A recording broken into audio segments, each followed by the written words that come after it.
दोस्तों, तरबूज की फसल में आखिरी के 20 दिन में कौन कौन से जरूरी कार्य हैं जो आपको पूरे कर लेने हैं, कौन कौन से जरूरी खाद उर्वरक हैं जो आपको अपनी तरबूज की फसल में अप्लाई करने हैं, जिससे तरबूज का वजन काफी तेजी से बढ़ सके, तरबूज के फल की क्वालिटी भी आपको काफी शानदार मिल सके और तरबूज की साइज भी आपको काफी जोरदार मिल सके। इसके चलते तरबूज का जो उत्पादन है आपका वो 1.5 से 2 गुना तक एक्स्ट्रा मिल सकता है अगर आप आखिरी के 20 दिन में ये जरूरी कार्य और बताए गए खाद उर्वरक अपनी तरबूज की फसल में अप्लाई करते हैं। दोस्तों, तरबूज की फसल में प्रॉफिट ठीक से नहीं मिल पाने का और तरबूज का उत्पादन भी आपको ठीक से नहीं मिल पाने का सबसे मुख्य जो कारण होता है वो होता है कि आपके तरबूज की जो फलों की साइज है वो काफ़ी छोटी रह जाती है, 1-1.5 kg की या मैक्सिमम 2 से 2.5 kg तक की साइज ले पाता है तरबूज, और इसके चलते आपका उत्पादन तो काफ़ी हद तक डाउन रह ही जाता है। मंडी भाव भी आपको ठीक से नहीं मिल पाते हैं,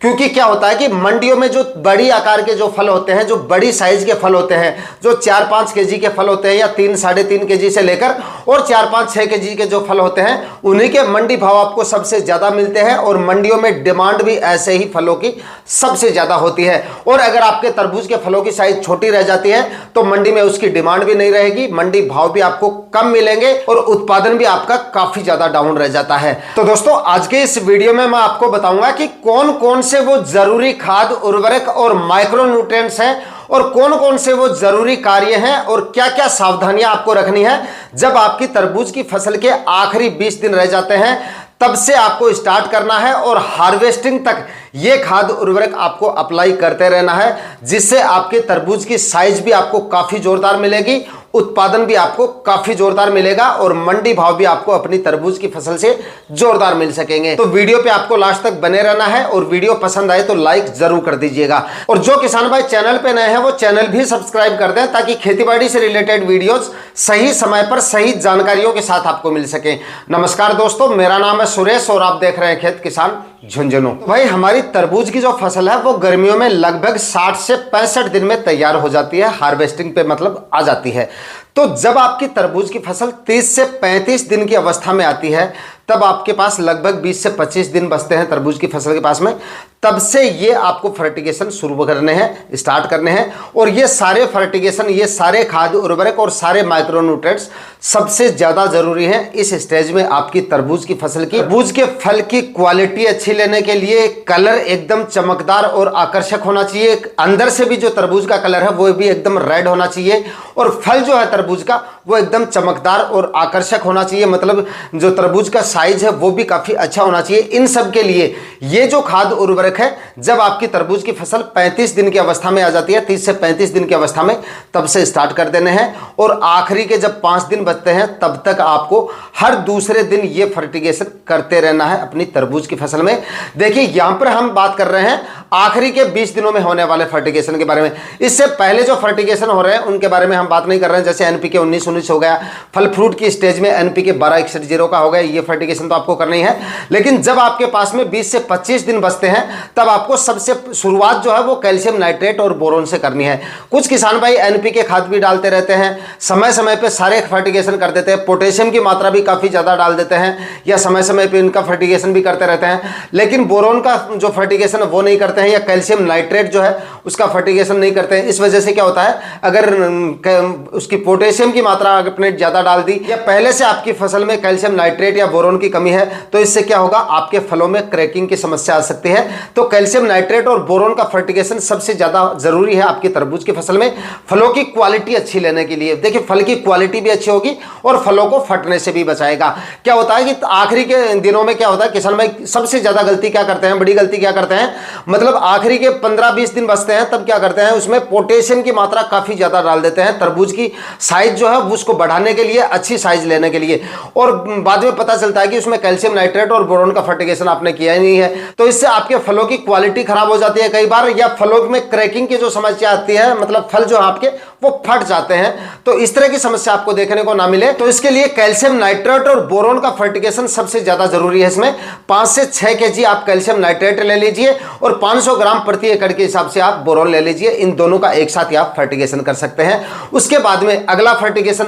फर्टिगेशन में आप एनपीके 05234 ले लीजिए, 2 केजी प्रति एकड़ के हिसाब से डाल दीजिए। उसके बाद में 1 या 2 दिन का गैप देके आप जो है 13045 का फर्टिगेशन कर दीजिए। उसके बाद में 1 या 2 दिन का गैप डाल के आप जो है फिर से 05234 का फर्टिगेशन कर दीजिए। उसके बाद में 1 या 2 दिन का गैप डाल के आप 134013 का फर्टिगेशन कर दीजिए। इन एनपीके खादों का फर्टिगेशन हर दूसरे दिन आपको करते रहना है आखिरी 20 दिनों के दौरान, जिससे आपके तरबूज की क्वालिटी भी अच्छी मिलेगी और तरबूज के फलों की साइज आपको काफी जोरदार देखने को मिलेगी। जब आपकी तरबूज की फसल के पास में आखिरी के 7 से 8 दिन बचे, यानी कि हार्वेस्टिंग से 7 से 8 दिन पहले एनपीके 0050 का आपको फर्टिगेशन करना है और उसके बाद में कोई भी फर्टिगेशन आपको नहीं करना है। एनपीके 0050 का फर्टिगेशन करेंगे तो तरबूज के फलों की साइज भी बढ़ेगी, काफी तेजी से बढ़ेगी, मतलब काफी अच्छी साइज मिलेगी आपको। तरबूज का कलर भी, अंदर से भी कलर आपको काफी अच्छा मिलेगा। तरबूज आपका जो फल है वो एकदम स्वादिष्ट मिलेगा। मार्केट में डिमांड आपके फल की काफी जोरदार रहेगी, लेकिन सुनिश्चित करें एनपीके 05234 का फर्टिगेशन, उसके बाद में 13045 का फर्टिगेशन, उसके बाद में 134013 का फर्टिगेशन और उसके बाद में 0050 का फर्टिगेशन कर रहे हैं तो इनसे पहले आपने कैल्शियम नाइट्रेट और बोरोन का फर्टिगेशन किया है या नहीं किया है, यह जरूर सुनिश्चित कर लें। अदरवाइज आपके फलों में क्रैकिंग की समस्या आएगी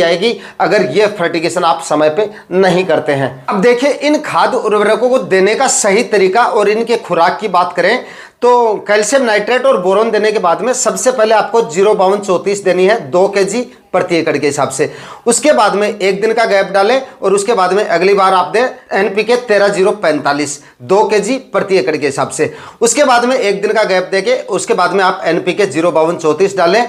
2 केजी प्रति एकड़ के हिसाब से। उसके बाद में 1 दिन का गैप देके आपको देना है 134013 2 केजी प्रति एकड़ के हिसाब से। उसके बाद में 2 केजी प्रति एकड़ के हिसाब से आपको 134013 लेना है। उसके बाद में आपको फिर से 13045 लेना है 2 केजी प्रति एकड़ के हिसाब से। मतलब एक खाद आपको 4 केजी प्रति एकड़ के हिसाब से देना है, लेकिन 2 बार करके देना है, एक बार में नहीं देना है। उसके बाद में आखिरी के जब 7 से 8 दिन बचे तब आप 5 केजी प्रति एकड़ के हिसाब से आप एनपीके 0050 डाल दें। उसके बाद में आपको कोई भी फर्टिगेशन नहीं करना है। देखिए, कैल्शियम नाइट्रेट और बोरोन की वजह से क्या होगा, फलों की गुणवत्ता में सुधार होगा, फलों की साइज भी अच्छी होगी, फलों की क्वालिटी अच्छी होगी, फलों में जो क्रैकिंग की समस्या आती है वो भी आपको देखने को नहीं मिलेगी और फल ड्रॉप होने की जो समस्या होती है वो भी आपको देखने को नहीं मिलेगी। एनपीके 05234 में क्या होता है, 52% फास्फोरस होता है और 34% इसमें पोटेशियम होता है, जिससे जड़ों का विकास अच्छा होगा और पोटेशियम की वजह से साइज आपको अच्छी देखने को मिलेगी। 13045 में 13% नाइट्रोजन होता है और 45% इसमें पोटेशियम होता है, जिससे प्लांट की ग्रोथ भी बनी रहेगी और पोटेशियम की वजह से साइज भी अच्छी खासी आपको देखने को मिलेगी। इसके बाद में 134013 आपको बताया मैंने, तो 134013 में 13% इसमें नाइट्रोजन होता है, 40% इसमें फास्फोरस होता है, जिससे जड़ों का विकास और अच्छा होगा और 13% इसमें पोटेशियम होता है, जिससे साइज अच्छी होगी और प्लांट की ग्रोथ भी अच्छी खासी बनी रहेगी। उसके बाद में लास्ट में आपको एनपीके 0050 देना होता है, जिसमें सिर्फ 50% इसमें पोटेशियम की मात्रा होती है, जिससे साइज भी अच्छी होती है, फलों की गुणवत्ता में सुधार होता है, फल चमकदार और आकर्षक बनता है और फलों के कलर में भी आपको काफी अच्छा सुधार देखने को मिलता है, यानी कि फलों का जो कलर है वो भी आपको काफी शानदार मिलता है